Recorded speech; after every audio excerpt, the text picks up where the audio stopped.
Estamos llegando. Oh.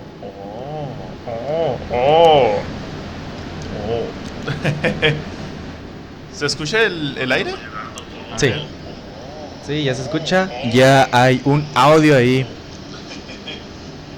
¿Se escucha el aire? Sí, Ahí está. sí, ya se escucha. Ya hay un audio ahí. Y pues, ¿qué ondis? Vamos a poner cámara, ¿no? Pues, ¿cómo? Pues vamos empezando. Vamos empezando por donde. Por el inicio. Uf, Ya estamos en vivo. chulada. Ya estamos en cuadro. No, Estamos. no acomodamos bien esa madre. Güey, ahorita. Estamos en Güey. cuadro. Muy bien, muy bien, muy bien. ¿Qué pedo, buitres? Buenas noches, días, tardes. Depende de la hora en la que nos estén viendo. Obviamente ya se la saben. Provechitos si están comiendo, desayunando, Que cenando. todo salga bien si están en el baño. Efectivamente. Tienen mi completa bendición. Ay. Espero que estén pasando una bonita noche, ¿verdad? Más que nada, Una agradable noche. que la estén, sí, güey, disfrutando el fresquito que está haciendo verdad. Sí, no sé. Como en que nuestro pueblito llovedor, como de que no. Se siente una vibra rara, güey. Uf, Muy diferente a las de las transmisiones pasadas. sí, ¿Verdad? sí, definitivamente. Pero no es una vibra mala. Es una vibra chida. Exacto, es una vibra que dices, güey. Ajá, justamente. Y pues antes de empezar nos interesaría saber. Mira, ya nos están dando amor, obviamente. Ay, qué bonitos. Qué lindos son Queremos estas saber personas. desde dónde nos están viendo. ¿Quiénes son? Por ejemplo, mira, llegó Andrea. ¿Qué onda, Andrea? ¿Qué onda, Andrea? ¿Cómo estás? Hola a todos menos a Bob. Chale. Espero que muy bien. ¿Cómo sabe mi nombre? Pues te tiene agregado, ¿no? Pero yo tengo Altair. Ay, ni que no dijera tu nombre en pinche cada transmisión, perro. Ya sé. Muy bien, pues. Uf. La cámara está allá. Bienvenidos nuevamente a. Sí, ya sé que la cámara está allá. Yo quiero voltear para allá, güey. Siempre volteo para allá. Sí, de hecho sí. Qué loco, ¿no? Sí, es una maña. Pero bueno, volviendo al tema. Esperemos que estén muy bien. Que la estén pasando muy a gusto. El día de hoy traemos un temita. Pues. Un poquito. Grotesco, siniestro, macabro. Maquiavélico. Justamente. Esas son las palabras. Bien. Kawaii. Y bien kawaii, obviamente. Así que, queridos buitreshan, esperemos que disfruten este tema. Y pues, ¿cómo no comenzar esto sin nuestra, ¿cómo decirlo? Nuestra bonita introducción. Dime, ¿quién no disfruta o disfrutó el haber leído, visto, un manga, un anime, o el haber comprado alguna figura de tu personaje favorito? Yo. Claro, entre otras cosas, ¿no? O bien, ¿quién no ha llamado otaku a esa persona que es fan de todo este mundo? Hola, Alex. Como dato curioso, en Japón se le llama otaku a las personas recluidas socialmente que tienen una adicción muy hard por todo este tipo de cosas, güey. Pero, cuando la obsesión se traspasa el hilo de la cordura, se puede tomar como inspiración para llevar a cabo acciones atroces. Buitres, este es el caso de Tsutomu Miyazaki, mejor conocido como el asesino otaku. A la madre, cómo se cambió todo esto tan repentino de alguien que nomás ve anime a alguien que quiso hacer la Death Note. No, espérate, güey. Está peor que la Death Note. Sí, está un poquito hard. Hay Mira. que ver. Mira, hola, ma. Hola, madre de Paul. Bueno, pues nacido en Tokio, Japón, un 21 de agosto de 1962, con un peso de 2 kilos 200 gramos y de manera prematura, Miyazaki tuvo que permanecer en una incubadora para poder sobrevivir, cosa que logró. Pero como en la mayoría de nacimientos prematuros, Miyazaki sufrió secuelas, y esta se trataba de una deformidad que ocasionó que sus manos se fusionaran con sus muñecas, impidiendo el movimiento de estas. Ante tal limitante, tenía que mover todo su antebrazo para poder girar su mano. O sea, Además, sus dedos eran muy largos y delgados. Sí, haz de cuenta que nosotros hacemos esto, ¿no? Pero él tenía que hacer este movimiento, luego este de aquí para poder girar su mano y estrechar la mano. Una vez intenté hacer eso de que pon la mano así, pero Ajá. ponla al revés. Y era así. Era bien raro. Sí, justamente ese tenía que aprenderse como los patrones de movimiento para poder saludar, tomar alguna cosa, Y para que la tuviera para como... poder hacer sus actividades de una manera normal, por así Sí, decirlo. o sea, acostumbrada y todo, ¿verdad? Ujú. Claro que además de que sus manos estaban fusionadas con sus muñecas, sus dedos eran muy largos y delgados, razón por la cual sus compañeros de escuela le hacían bullying por sus graciosas manitas. Decían Nemo. Si no le funciona su aletita. En Telegram está la foto de las manos por si quieren pasar a verlas. ¿Ok? Bueno. Recuerden que en los archivos y todas las imágenes que se van a ver en Postmortem van a estar en el canal oficial de Efectivamente. Telegram. Tanto como la historia y pues obviamente los archivos y fotos y todo lo que va de la historia. O si es que... Y por esta razón, Miyazaki desarrolló un complejo con sus manos. Este fue el causante de que escondiera las manitas en todas las fotos familiares. Desde que Miyazaki llegó a la primaria, fue en cierto modo invisible. Sus compañeros y profesores lo recuerdan como alguien tranquilo, solitario e incapaz de hacer amigos. Como todo buen huerco de primaria, también tenía sueños para cuando fuera mayor. Tal como lo relató en un ensayo que hizo en tercer grado de primaria. Cuando sea grande, quiero comprar un auto, conducirlo, estacionarme en algún restaurante, comer un poquito de curry, arroz o algo. Incluso podría visitar a mis parientes.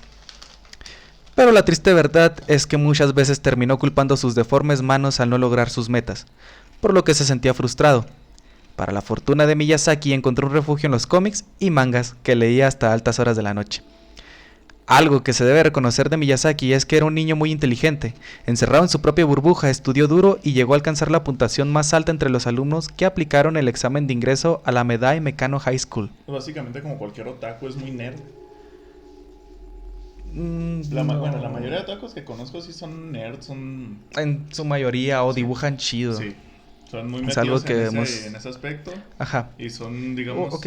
eruditos, se podría decir. Ajá. De hecho, todos los días, durante 3 años, se dedicó a estudiar 2 horas al día, güey, para poder conseguir así sus excelentes notas. Pero como pasa en la mayoría de estudiantes promedio, comenzó a desmotivarse por los estudios y en lugar de unirse a grupos de estudio, prefería aislarse y dibujar cómics. En un inicio, Miyazaki, basándose en su nivel de inglés, contempló unirse a la Universidad de Meiji. Sin embargo, por su desmotivación académica, quedó en el lugar 40 de los 56 alumnos de su salón, razón por la cual no pudo ingresar a dicha universidad. Pero esto no dejó que le afectara y comenzó a estudiar fotografía técnica en una universidad local. Se graduó en 1983 y comenzó a trabajar en una imprenta que pertenecía a un conocido de su padre. Trabajó unos cuantos años hasta ahorrar 3 millones de yenes, unos $22,000 actualmente. Luego volvió a la casa familiar donde compartió junto a su hermana mayor una habitación doble anexada a la casa principal cerca de los negocios de impresión de su padre. Además de los negocios de Katsumi, el padre de Miyazaki, también poseía Akikawa Shimbun, un periódico local de alta importancia en Itsukaishi, Tokio, donde la familia Miyazaki gozaba de una significativa influencia política. A pesar del estatus de la familia de Tsutomu, esta tuvo poca influencia sobre él, quizá por lo distante que se mostraba, pues, por ejemplo, su padre y su mamá eran 2 adictos al trabajo. Eso conllevó a una falta de contacto que intentaban compensar con cosas materiales como el sedán Nissan que le regalaron y que usó para sus crímenes.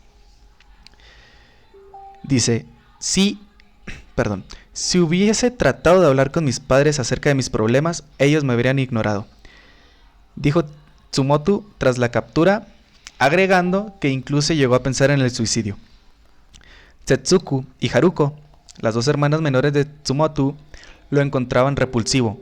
Únicamente su abuelo Chikoshi, hombre reconocido que había servido en el consejo de la ciudad, se mostró interesado en él. Sí, pero no, este güey sí, nomás su abuelito lo quería, güey. Ahorita vas a ver por qué. Paralelamente, Tsutomu evitaba el contacto con las mujeres de su edad, no solo por el complejo de sus manos deformes, sino por una especie de sentimiento de inferioridad sexual. Y es que, según uno de sus compañeros de secundaria, contó que su pene que su pene no era más grueso que un lápiz ni más largo que un palillo de dientes. Ah, chale. O sea, ¿te imaginas, güey? Qué triste. A pesar de tal falacia... Eso sí pegó, gacho. Sí, güey. Siendo hombre, sí pega gacho que te digan eso. Bueno, pues a pesar de tal falacia... Pero si sé lo que tienes. No, güey, quién sabe, no. Hay que tener mucha... Este no se ve. Hay que tener muy baja autoestima como para que te pegue eso y que la neta sí te Efectivamente. Bueno, pues a pesar de esa falacia, Tsutomu presentaba un apetito sexual más elevado que el promedio, al punto de que en la universidad solía aprovechar los partidos de tenis para fotografiar o filmar la entrepierna de las jugadoras. Como era de imaginarse, su vida sexual era un asunto más que nada para complacerse a sí mismo, aunque terminó en el sendero de la parafilia, porque pues cansado de la pornografía normal, en 1984 empezó a consumir pornografía infantil, se volvió un pedófilo, tal y como suele sucederle a quienes sufren sentimientos de inferioridad sexual. Cuando era niño, él no hizo amigos cercanos, por lo que no consiguió información sobre el sexo en el mundo real. En cambio, se volvió hacia los videos, los cómics y la pornografía. Dijo el doctor Oda, que era quien trataba a Tsutomu. Bueno, ¿y cómo los vicios o cómo esta adicción lo llevaría a matar? Desconozco. Hay un profesor, ese profesor Ishii, que dice, la gente que creció en ambientes similares nunca se convirtió en una asesina. Pero el detonante de los asesinatos parece haber sido la muerte de su abuelo en mayo de 1988. 3 meses antes del primer asesinato.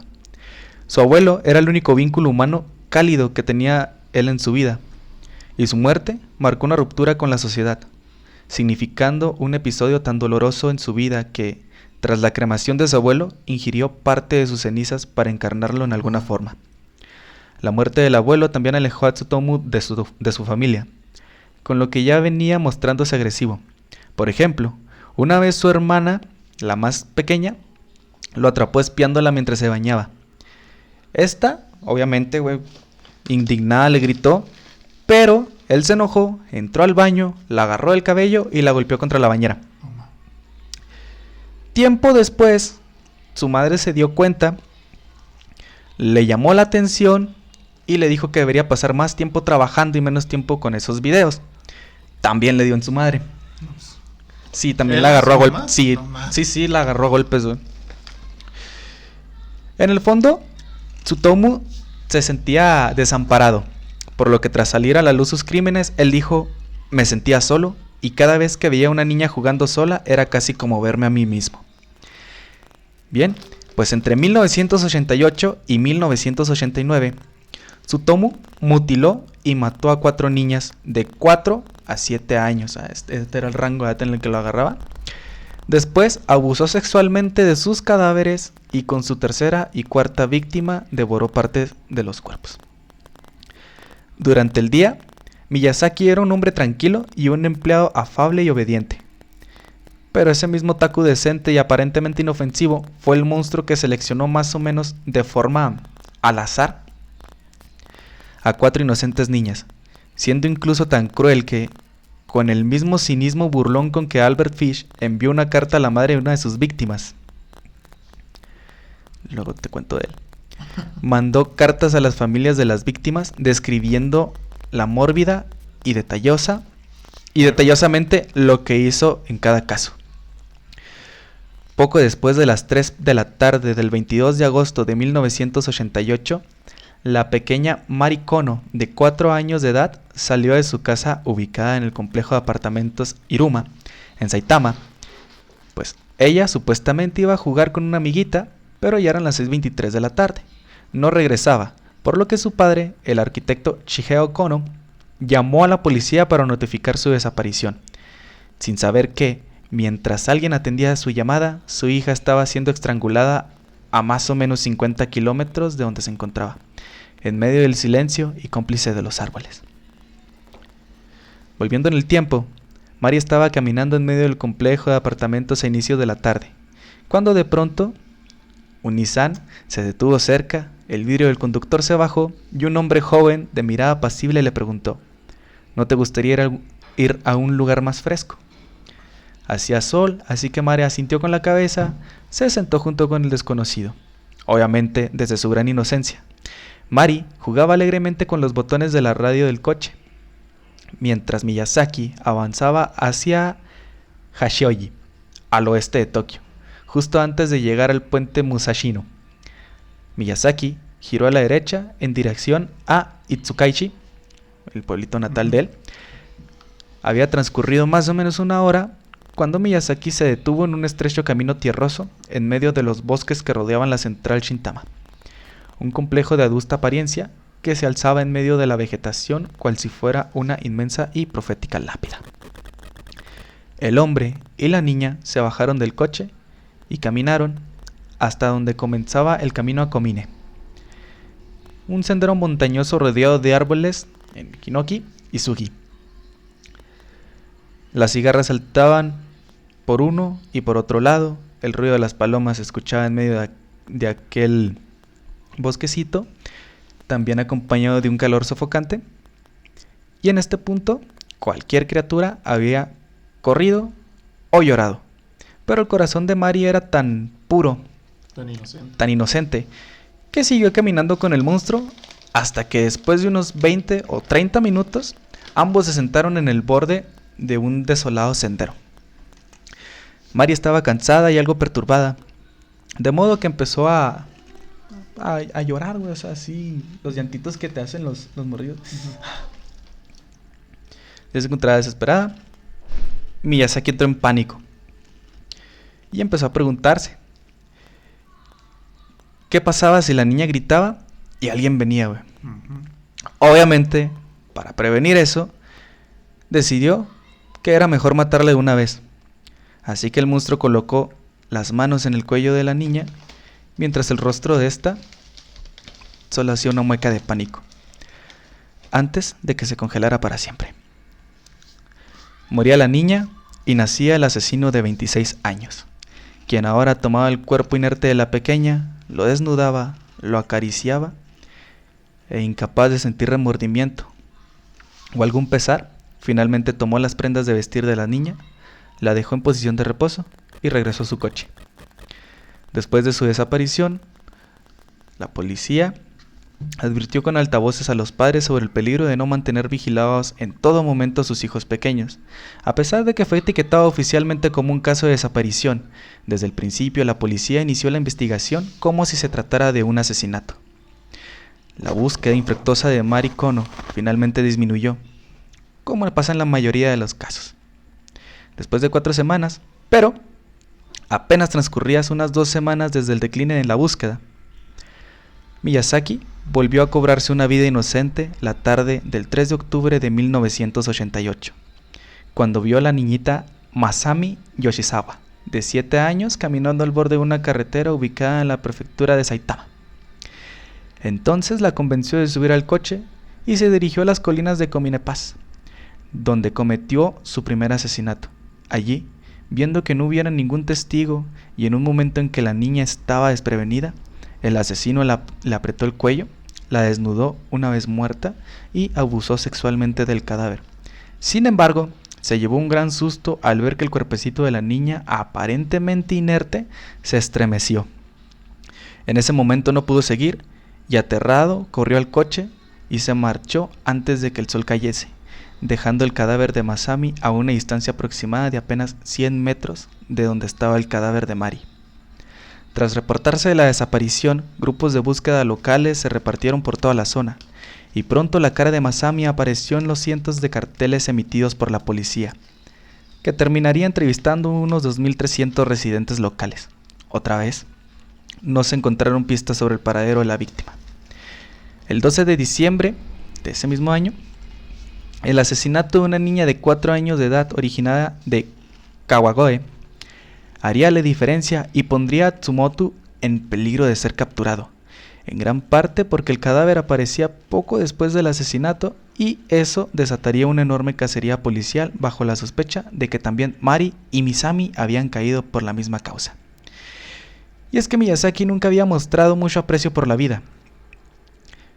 Yo antes había estrangulado a un perro con alambre, lanzó al río a un gato y hervió vivo a otro. Sí estaba loco el vato. Sí, güey. Como explicó el doctor Oda, su inmersión en el insano mundo de cierto tipo de videos le había quitado la conciencia de la realidad. La cordura más que nada. De modo que todo se convirtió en un elemento para él, incluyendo a las personas. Por lo que a fin de cuentas, las niñas que mató no eran más que personajes del libro de cómics de su propia vida. El caso del 12 de diciembre, antes aludido, era de Erika Namba, quien regresaba de la casa de un amigo cuando el asesino la metió en su coche y, sin hacer caso de sus lágrimas, condujo hasta el área de aparcamiento de las casas de la joven en Naguri. Allí, Tsutomu obligó a Erika a desnudarse en el asiento trasero y empezó a fotografiarla con luz estroboscópica, hasta que otro coche pasó cerca, iluminando momentáneamente el rostro de Tsumoto y haciendo que Erika llorara de nuevo, cosa que enojó al asesino, el cual la estranguló quitándole la vida alrededor de las 7 de la tarde. Tras matarla, el asesino envolvió cuidadosamente el cadáver en una sábana y lo puso en el baúl del coche.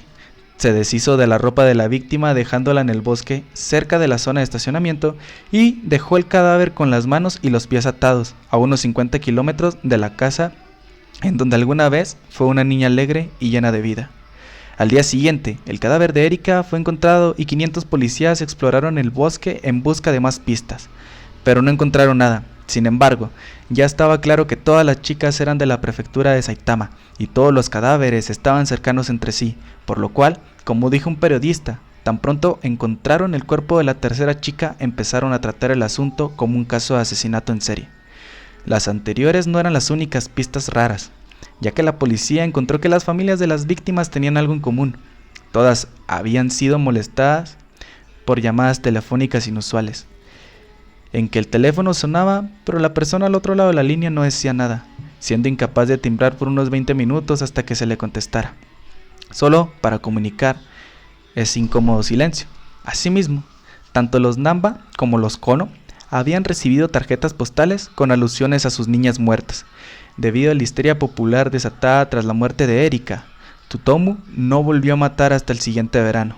Así, el 6 de febrero, el padre de Mari encontró una caja con restos humanos calcinados, 10 dientes de leche, pantaloncitos de niña, sandalias y una prenda infantil de ropa interior, además de una hoja de papel con las palabras Mari, huesos, cremación, investigar, probar.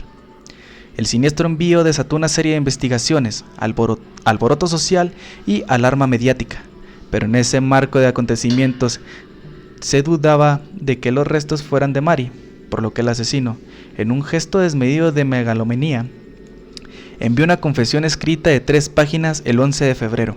Junto a la carta de 3 páginas adjuntaba una foto de la víctima y, entre otras cosas, escribía lo siguiente: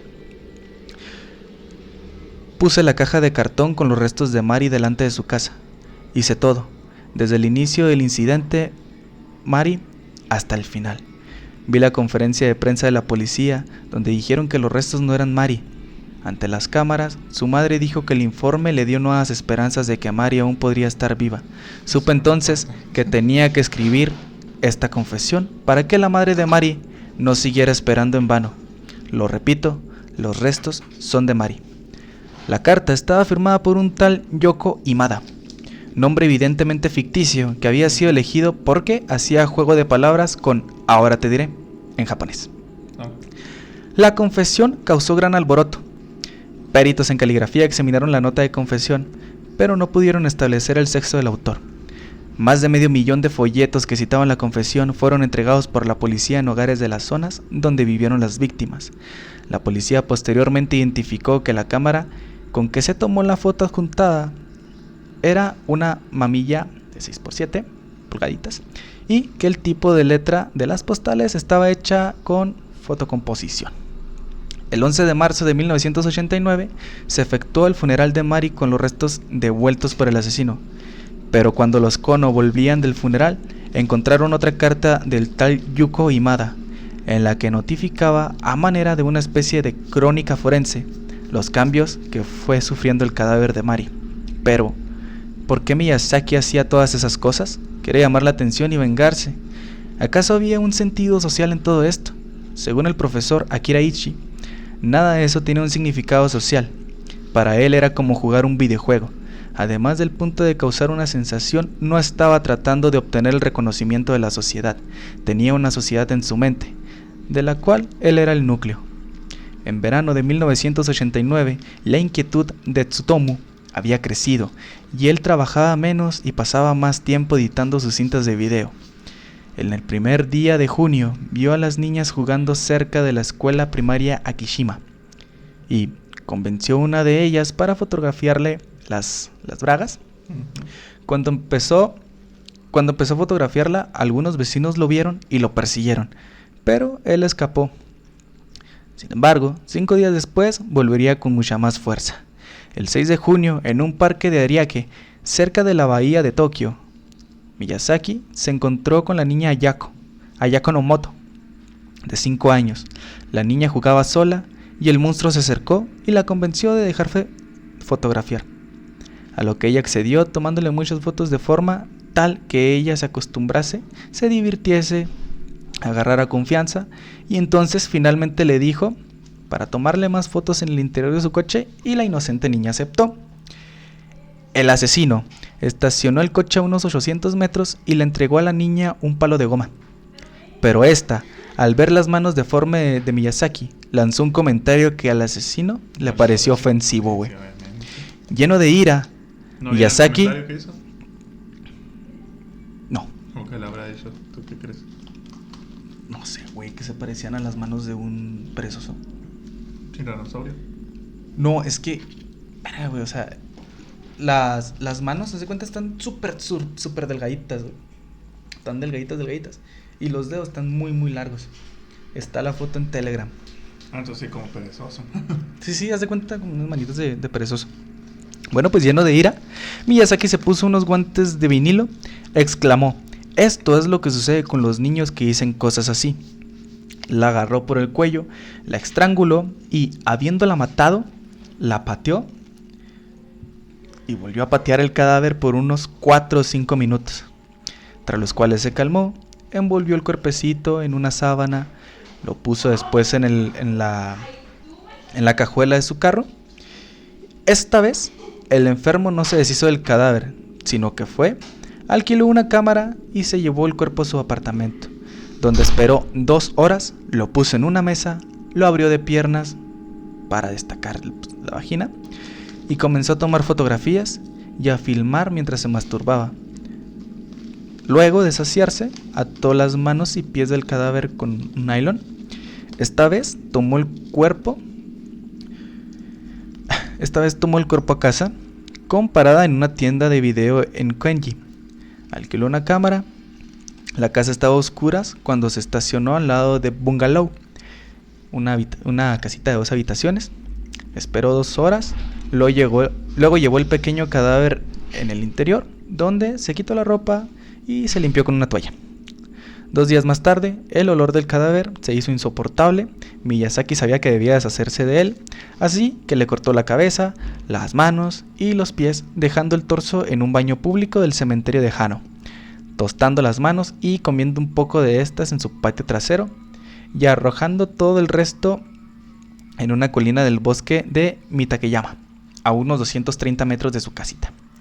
No obstante, lo último tampoco resultaba seguro, ya que la policía podía encontrar los restos fácilmente, por lo que unas 2 semanas después de ese crimen, fue a la colina, rescató los restos, los metió en una bolsa, los guardó detrás de su habitación y finalmente esparció esos restos por el bosque, quemando el cabello del cadáver, la ropa, las sábanas que utilizó para envolverlo y la bolsa de plástico.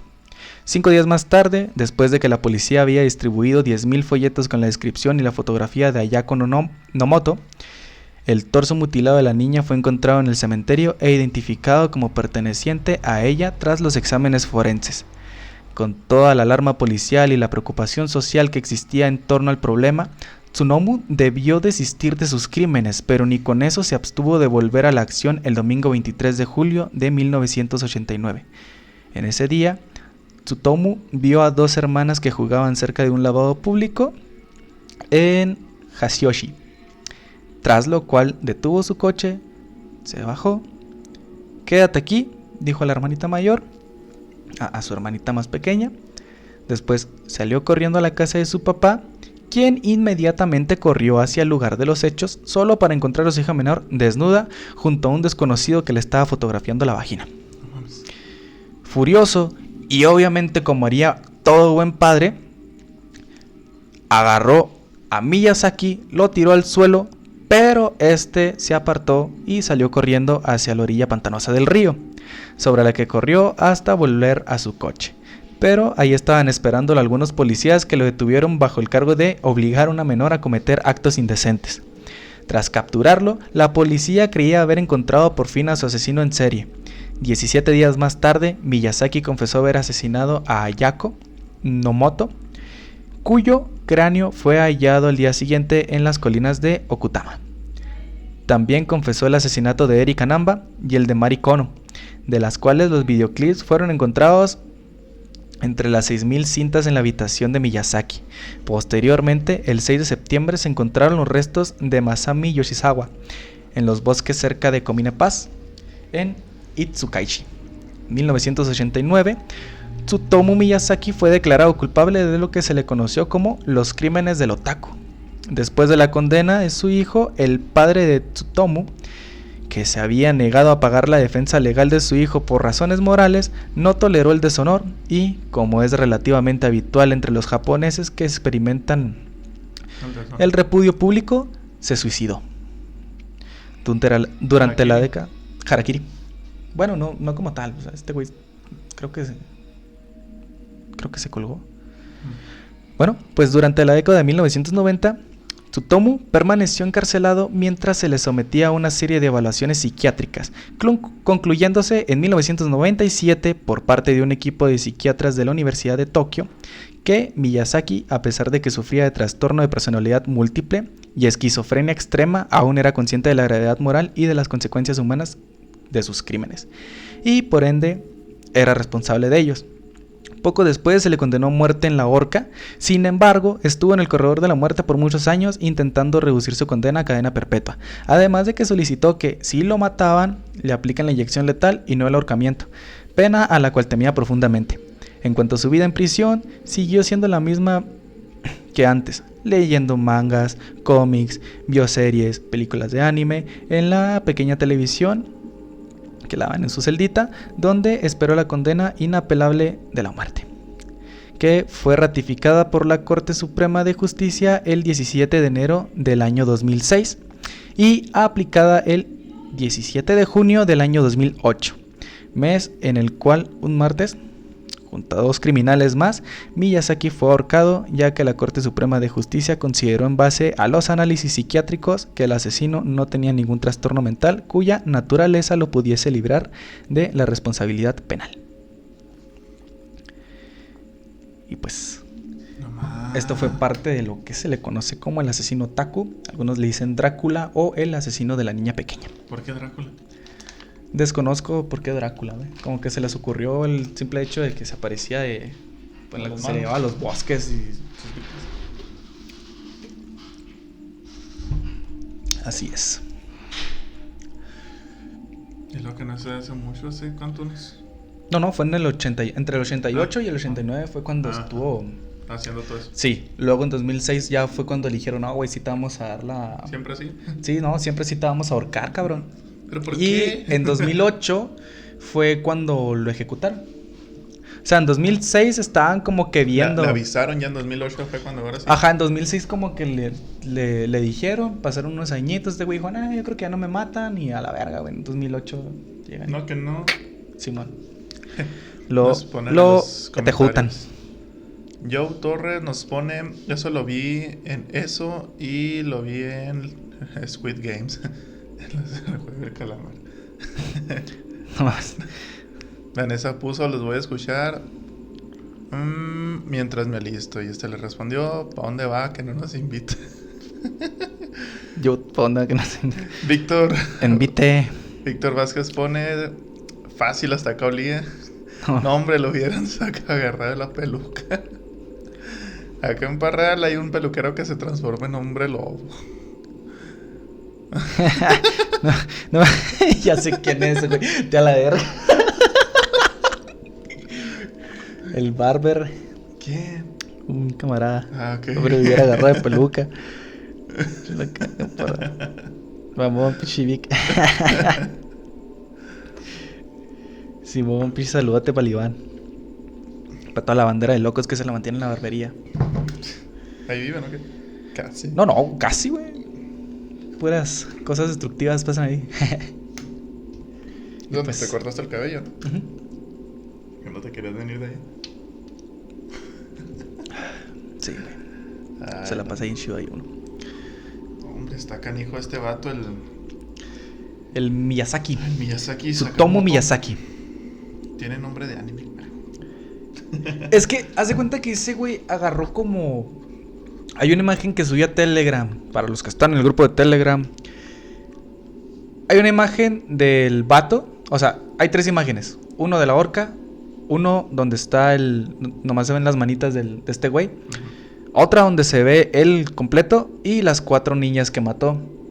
Abajo de las fotos de las 4 niñas hay una foto de la niña, la tercera, en la camita. O sea, la foto que ese güey le tomó. No mames. Este güey agarró inspiración una película de la... ¿cómo decirlo? De la categoría Gore, que se llama Guinea Pig. Ah, el puerquillo de indias. Ujú.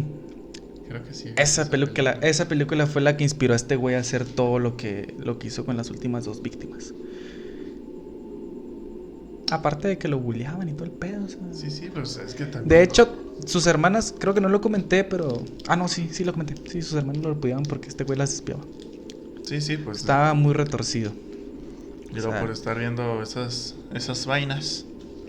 Pues Sí. le atrofiaron el cerebro. Y pues Así se que le- pónganse vergas. Si tienen un camarada otaku, no le hagan bullying. No saben cuándo se vaya a volver un pinche Kakashi asesino a la verga, güey. Sí, no mames. ¿Te Sí, imaginas? esos que se sientan hasta atrás son los calladitos, son los más peligrosos. En Estados Unidos ya se vio. Ya cuando oyen que el callado del salón empieza a hablar y que te dice, vete al baño.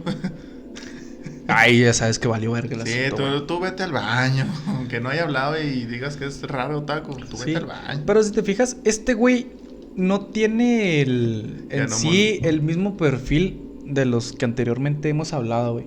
Ya es que anteriormente era como de, no, güey, su papá lo golpeaba, creció en un ambiente muy machista, su mamá los abandonó, güey, su mamá era prostituta, cosas Pues- así. pues Este güey no, básicamente- este güey nació en una familia privilegiada, güey.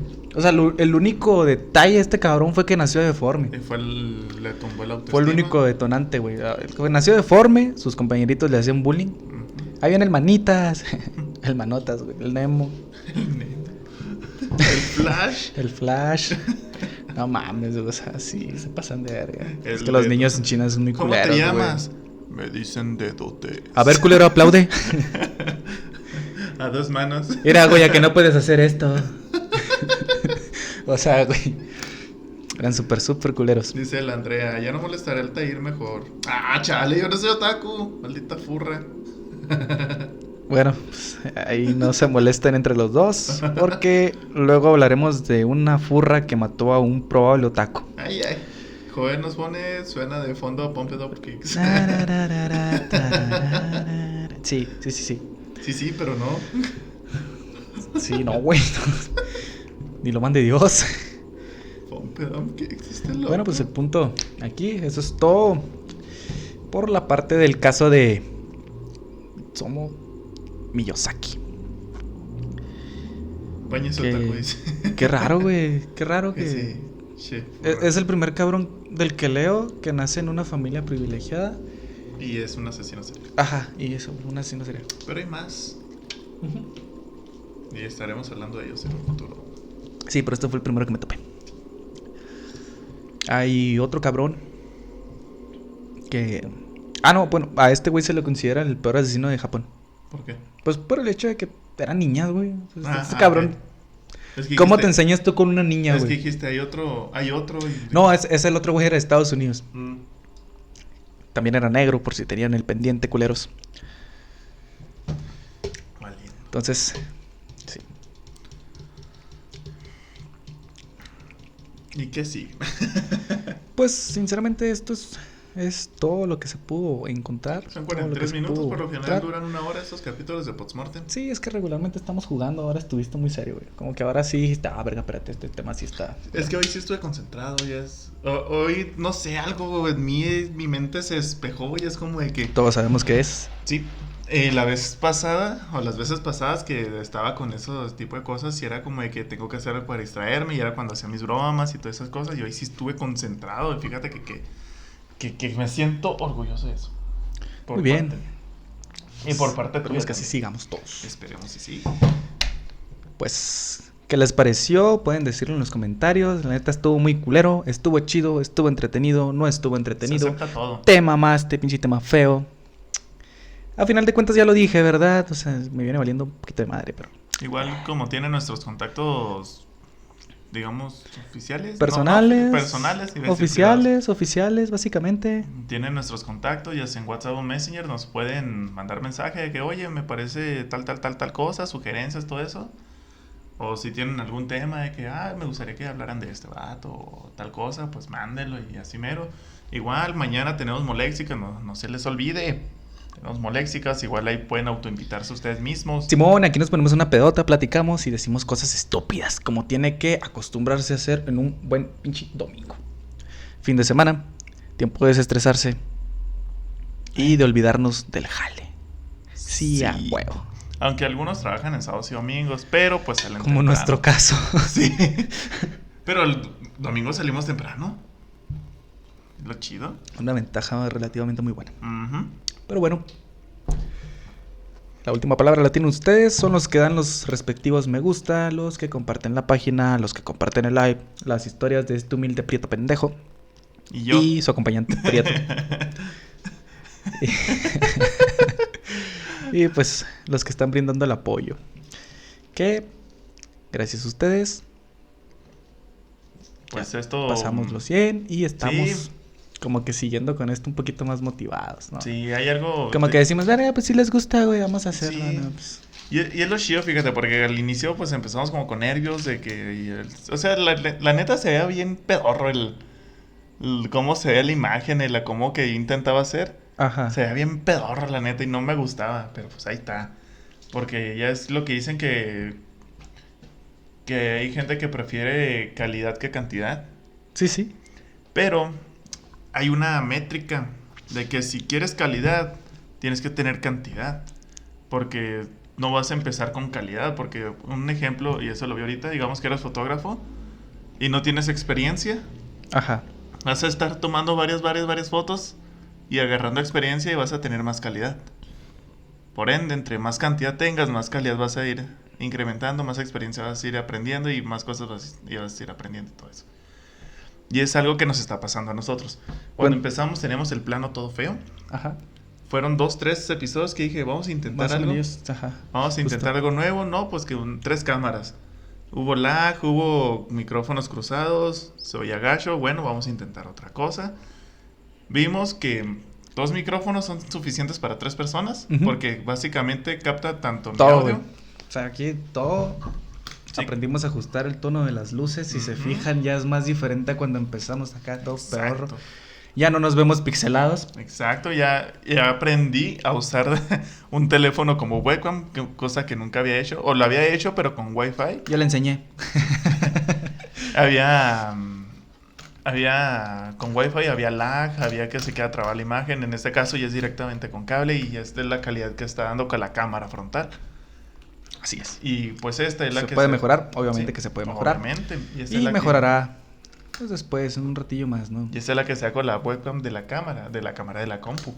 Obviamente no es la gran calidad, que digas, no manches, cuánta calidad tienes. Pero nos está sacando de un apuro por mientras. O sea, digamos, ahí tenemos 2 tomas. Podemos tener la toma, digamos, más cercana de otro ángulo y la toma principal. Este tipo de transiciones también lo estamos aprendiendo y todo eso. Como pueden ver, pues también hasta en el logo. Y un pinche saludote al Dani hasta El Paso, Texas. ¿Cómo de que no? Por ejemplo, el logotipo pues ya tiene algo de animación, cosa que acabo de aprender a hacer ahorita también, antes de empezar esto. Pero pues, ya ves, hay que ir aprendiendo poco a poco. No nace sabiendo las cosas y así. Y ustedes también, si creen que no son buenos en algo, inténtenlo. Inténtenlo hasta que les salga, porque pues se siente muy chido cuando intentas hacer algo y te sale. Sientes una satisfacción muy chida Es de tu más, parte. Al Joel le gusta el fútbol. Nos vamos a sacar una historia express. Arre. Ok. Vamos con una segunda historia, cosa que no se va a hacer habitualmente. Pero No están acostumbrados. viendo que sí duró un poquillo. Estuvo muy interesante, pero duró poquito. Vamos a platicar. Jeje. Ahora, desde Japón, nos trasladamos a Brasil. Sopa de macaco. Fue un temita así sonado, güey. En Brasil. A ver si el nombre te dice algo. Bruno Fernández das Dores do Souza. No. ¿No? Ok, pues este güey Robinho. fue un portero. Sí, fue un futbolista brasileño. Y ahí vas a ver qué fue lo que hizo. A ver. Pues él nació en Belo Horizonte, en Brasil, en 1984. Su infancia transcurrió en una favela rodeado del crimen y la miseria. Poco a poco, y gracias a su talento para el fútbol, o el fútbol, consiguió mejorar su estilo de vida. Finalmente, consiguió ingresar a las ligas profesionales durante muchos años. Se convirtió en uno de los futbolistas más afamados. En 2006 llegó a ser portero y capitán del equipo del Flamengo, el más popular de Brasil. Trascendiendo inclusive las fronteras cariocas, fue uno de los artífices del título del equipo en el campeonato brasileño del 2009. Aunque Fernández se casó, siempre estuvo rodeado de mujeres, tuvo innumerables amantes y continuamente asistía a fiestas que se convertían en orgias. Orgías. Es igual. Orgias. Perdón, es que no tenía acento. Los pajaros. Bueno, en orgías. Hermosísimas mujeres se ofrecían para pasar ratos de sexo sin compromiso con él. Y pues, la fama y la fortuna le servían para llevar una vida dedicada, por una parte al deporte y por la otra parte al placer. Drogas, alcohol, mujeres, todo lo tenía en el momento en que deseaba. Elisa Silva Zamudio era una chica nacida en una familia de clase media baja. Desde niña estaba obsesionada por casarse con un futbolista. Se sabía de memoria los nombres de los integrantes de sus equipos favoritos, empezando por el Flamengo. Sí, muy bien. Sí, ¿cuál es el Flamengo? Abandonada por su madre a los 5 años de edad, había tenido que prostituirse desde muy pequeña. Realizó, además, varios filmes porno. Mamá. Sí, güey. Elisa lucía un tatuaje en la cintura y otro en la ingle. Continuamente se fotografiaba en traje de baño o en ropa interior y eran conocidos sus apasionados romances con futbolistas. Ocasionalmente, Elisa trabajaba como modelo, aunque principalmente era escort y se prostituía, participando en las bacanales donde los futbolistas olvidaban la tensión de los partidos. En una de esas fiestas, en una noche de orgía, conoció a un hombre por quien se apasionó inmediatamente. Ella sabía quién era él. Se trataba de Bruno Fernández, uno de los futbolistas más famosos de Brasil, y esa misma noche se convirtieron en amantes. Para ese momento, Elisa Zamudio era una mujer joven, de unos 24 años de edad, con un cuerpo escultural, abiertamente sexual, y que sabía exactamente cómo complacer a un hombre en la cama. Sobre ese primer encuentro, Fernández declararía: había de todo. Hombres, mujeres, jugadores, amigas de Elisa, putas, esas fiestas que son comunes en nuestro medio. Según diría después, quedó embarazada de Bruno Fernández aquella misma noche. Fernández recordaría que le rompió el condón y que tuvo tanto miedo que al día siguiente fue a hacerse el examen del SIDA. Sí, Obviamente, güey, lo primero. Bueno, la chica vivía en Minas Gerais, un estado del sudeste de Brasil. ¿Viste? En ese sitio, de Brasil. de Brazilian. En ese sitio estaba ubicada su casa y allí empezó a recibir frecuentemente a Bruno Fernández, Estás hablando en portugués. quien se había convertido en su amante. Cuando supo que Elisa estaba embarazada, hizo todo lo posible para que ella abortara. Había ofrecido 40,000 reales a quien la convenciese para deshacerse del bebé. Mamá. Hasta le suministró una sustancia abortiva que no funcionó y que en un examen de sangre se confirmó. Nacido su hijo, Bruno Fernández cambió de táctica, volvió a ser atento con ella, fue a reconocer al bebé de 4 mesecitos de edad y se ofreció a hacer el examen de ADN nomás para confirmar su paternidad, ¿no? Ella lo bautizó como Bruno Zamudio. Zamudio de nacimiento. Elisa Zamudio se ilusionó y llegó a sentirse feliz a la espera de que Bruno reconociera a su hijo y pudiera pasarle una buena pensión. Era el colmo de sus sueños infantiles. A una amiga inclusive le comentó que quizá Bruno se divorciaría para vivir con ella. Obviamente la típica que te lanzan todos los vatos. No mames, andamos muy mal, güey, ya la voy a dejar. Amigas, no caigan en esas mamadas. Bueno, para vivir con ella y con su hijo. Creía que el bebé y sus habilidades sexuales serían suficientes para conseguirlo. Pues no. El 8 de junio del 2010, Elisa habló por teléfono con 3 amigas. Les contó que el futbolista finalmente había accedido a reconocer a su hijo y que inclusive le había prometido un departamento en Belo Horizonte. Pero lo que en realidad planeaba Fernández era muy diferente. Contactó con Luis Enrique Ferreira Romao, alias Macarrón. No. O el Pasta, güey. Porque le decían Macarrón. Esto no es mamada, es un dato verídico. Le decían Macarrón y otros güeyes le decían Pasta, haciendo referencia a la sopita. Uh-huh. Sí. Su mejor amigo y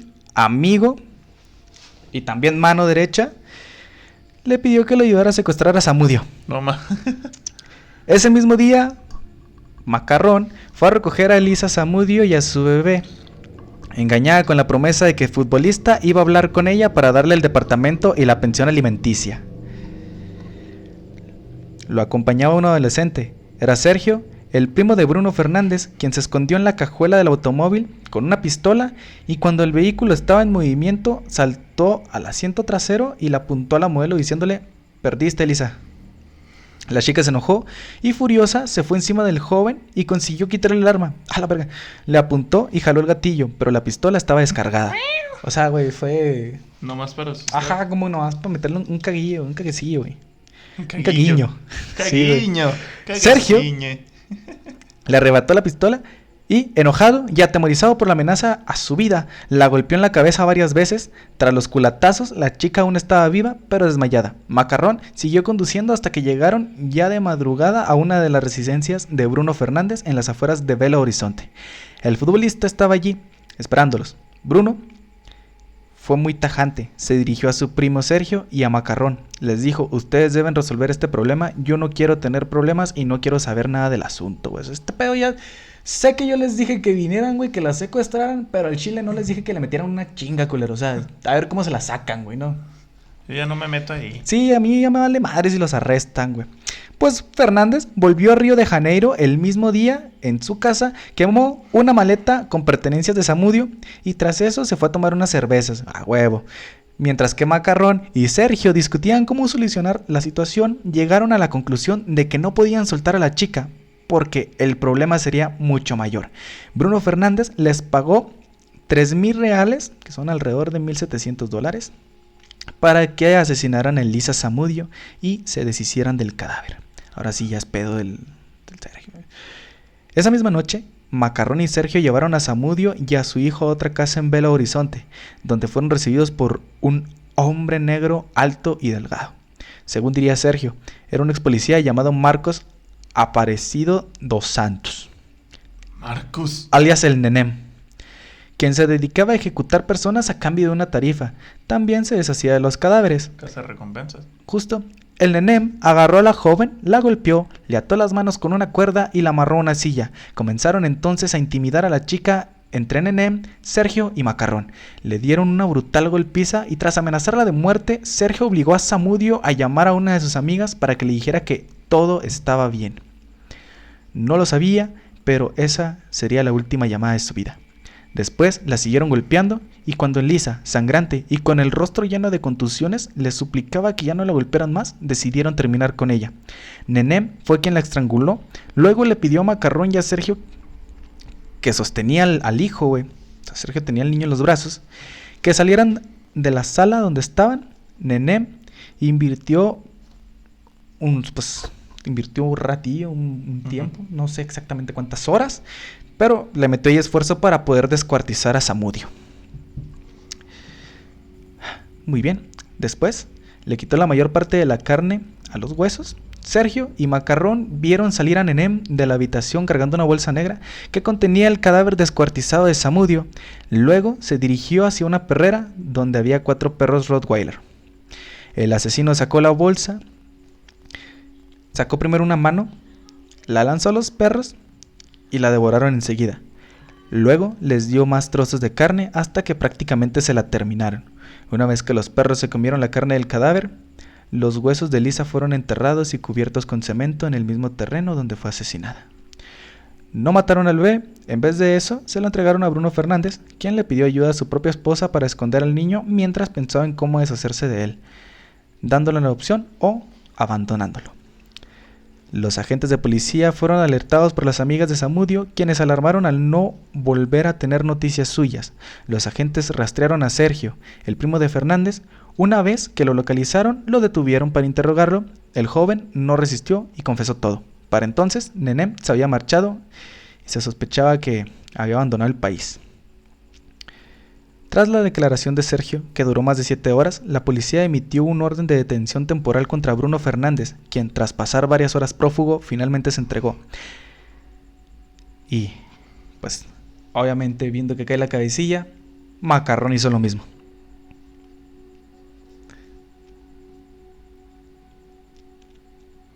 Bruno Fernández sí me suena el nombre. Era un portero. No sé si ahí se alcance a ver. Creo que no. No. Valió grillo. Pero ahí es justo el momento en el que están arrestando a Sergio y a Macarrón. Bueno, Bruno Fernández guardó silencio sin mostrar señal alguna de emoción. El que yo conozco es portugués y juega en el Manchester. Ah, ándale, justo. Yo también lo estaba confundiendo con él, pero no, este güey sí era otro Dije, cabrón. Pues ¿cómo? Pues si está en el FIFA. Sí, yo también me saqué de onda. Pero bueno, Bruno Fernández guardó silencio sin mostrar señal alguna de emoción. El único comentario que le hizo a los policías que lo arrestaron fue que lamentaba no poder realizar su sueño de disputar el Mundial del Fútbol en 2014. Ándale. Hay más fotos donde lo están bajando al güey de la patrulla y todo el rollo, pero pues como no se ve, no se las puedo enseñar. En su automóvil, los agentes encontraron un par de gafas de la marca Dolce & Gabbana, unas sandalias negras de tacón alto, y cuando una de las amigas de Lisa vio los objetos, no tuvo duda y declaró a la policía, son suyos. Metro. Son de Lisa. Ah, es joto. Nada más. Es transvesti. Es gay. Sí, güey.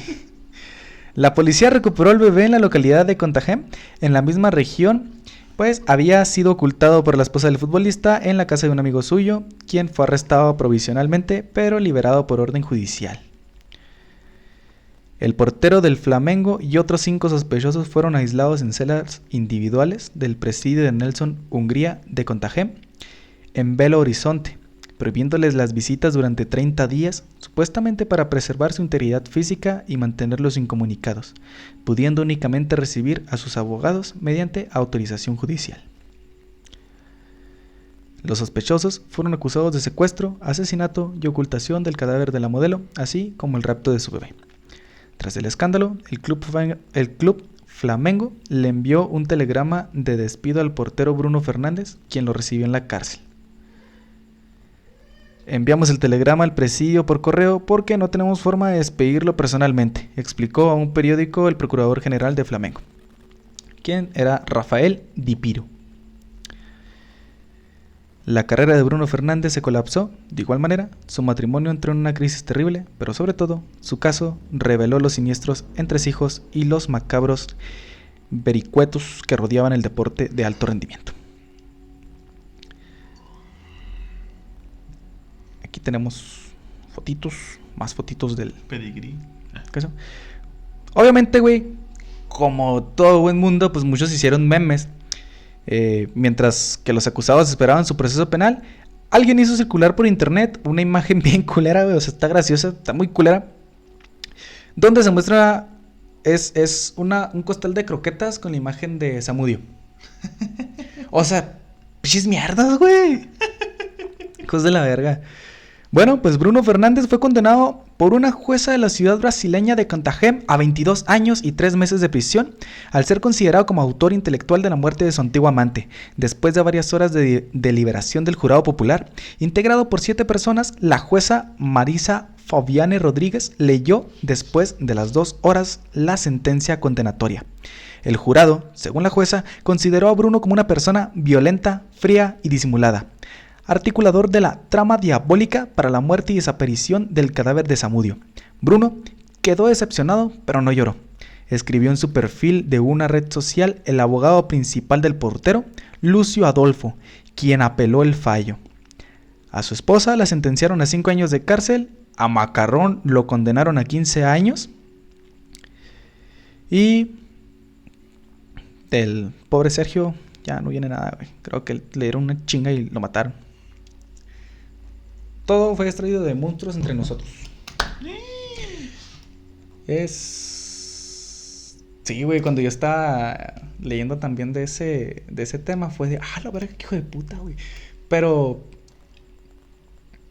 no sé si sea tan verídico, ¿no? Lo de los Rottweiler, güey. Porque hay otras, ¿cómo decirlo? Versiones. Ajá, que dicen que fue y la enterró en un terrenito y la chingada, güey. Que hasta la fecha nadie sabe dónde está el cuerpo. Cada quien tiene su versión. Ajá, o sea, se supone que esta es la oficial. Pero sí hay 2, 3 ahí conspiraciones. Ya ves cómo es la raza de repente, güey. Pues como la ven, miren, nos sentamos 1 hora 5 minutos de puro sharwashia. Bueno. ¿Le cortamos? Pues le cortamos, ¿no? Pues yo digo, Pojí, porque la mujer. No, pues espero que les hayan gustado estas dos bonitas historias, ¿no? Acuérdense que mañana... Otros güeyes le decían Maruchan, sí, hijo de puta, güey. Mañana tenemos Moléxicas, es de tema libre, recuerden, por si quieren traer su tema o quieren mandar su tema o mandar audios mediante WhatsApp o Messenger, les vamos a estar poniendo los micrófonos para que se escuchen y todo ese tipo de cosas. Entonces son bienvenidos todo tipo de comentarios y todo tipo de cosas. Ah, sí, las imágenes ahí las subo al Telegram, cámara. Denme unos 10 minutitos nomás. Angélica Rubio, un saludote. Buena pregunta, pero sí, las imágenes van a estar en Telegram. Si no tienes el link, está en la página, ¿verdad, güey? Sí, ahí está. Ok, los links de todo están aquí en la página, tanto de Telegram, YouTube, Spotify. Si quieren volver a escuchar este tema con mi melodiosa o irritable voz. Como la mía, ¿verdad? Matemáticas, hijo. Sí, pues van a estar disponibles a partir del día martes. Sí, el Linktree, que así se llama ese tipo de página, ese acortador, en la parte de arriba, es link.tree o linktree barra de Maruchan. No. Estuvo muy buena, joder, te mamaste. Después le decían Maruchan. Bueno, pues nos vemos mañana a las 8, 7 más o menos. 7:30. 7:30 más o menos. Porque mañana hay luchas y tenemos que ir a las luchas. El santo del cavernario. Blue Demon y el Bulldog. Entonces, sí, va a estar súper bueno. Entonces, como mañana hay luchas, va a ser más temprano esto. Va a durar poquillo. Obviamente, a lo mejor 1 hora. Tenemos una invitación abierta si gustan ir. Claro que son bienvenidos. Igual, si gusta alguien venir a grabar, en caliente tiren DM, ya sea a Paul, a mí, a la página. Y ahí vemos a ver si pueden caerle, le caen. No hay ningún problema por ninguno de los dos. Tal vez les haya dicho, no, pues déjame te agendo, pero es que a veces hacemos nosotros planes. Sí. Y es como que, pues deja hasta la otra semana. No es como que empecemos así, tipo, como dirías tú, de orgullosos, de muy influencers, de que, es que tengo agenda. Ay, no mames, me dieron 7 likes en mi episodio, güey. Ya estoy grandísimo. No, solamente que a veces hacemos planes entre semana y así. Entonces, pues está la invitación abierta. Igual mandan mensajes y nosotros los acomodamos para que le caigan. Bueno, pues estos, ahora sí, sería todo de mi parte. No sé si tengas algo que agregar, güey. Muy bien, entonces ya se la saben. Un besito donde se lo quieran poner. Les mando mucho amor y todo lo que me sobra. Lo demandan. Me demandaron por acá. Los quiero mucho y los quiero ver triunfar. ¿Viste? No mames, qué buena frase. Barras. Facts. Te tengo que enseñar a utilizar eso. Ya después. Ok, let's go. Everybody, todos juntos. Ah, bueno. Eso. Eso. Estamos orgullosos. Sí, ya se la aprendió. Muy Más bien. bien ya se le quedó marcado de tanto que Come lo on, digo. let's go, everybody, todos juntos. Así que pues muchas gracias por habernos escuchado, visto. Son un amor de personas. Que tengan unos sueños muy escalofriantes. Y no se envíen. Si van al baño y ven que van al baño, si Si están sueñan dormidos, que vas al baño, güey, no exacto. vayas, No, aguántate. Es una trampa. Sí. Aunque el sueño sea muy real, Pero no vayas. Puedes aguantarte. Sí. Bueno, muchas gracias, nos vemos. Chido, bye. Hasta mañana, perrillo. Mira que nos vamos, ¿eh?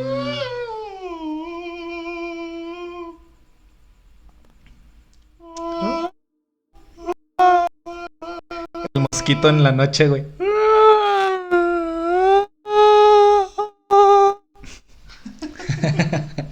Ya sé. Nos vemos. Bye. Muac. Nos vamos, estamos difuminando poco a poco. Squash, squash, squash.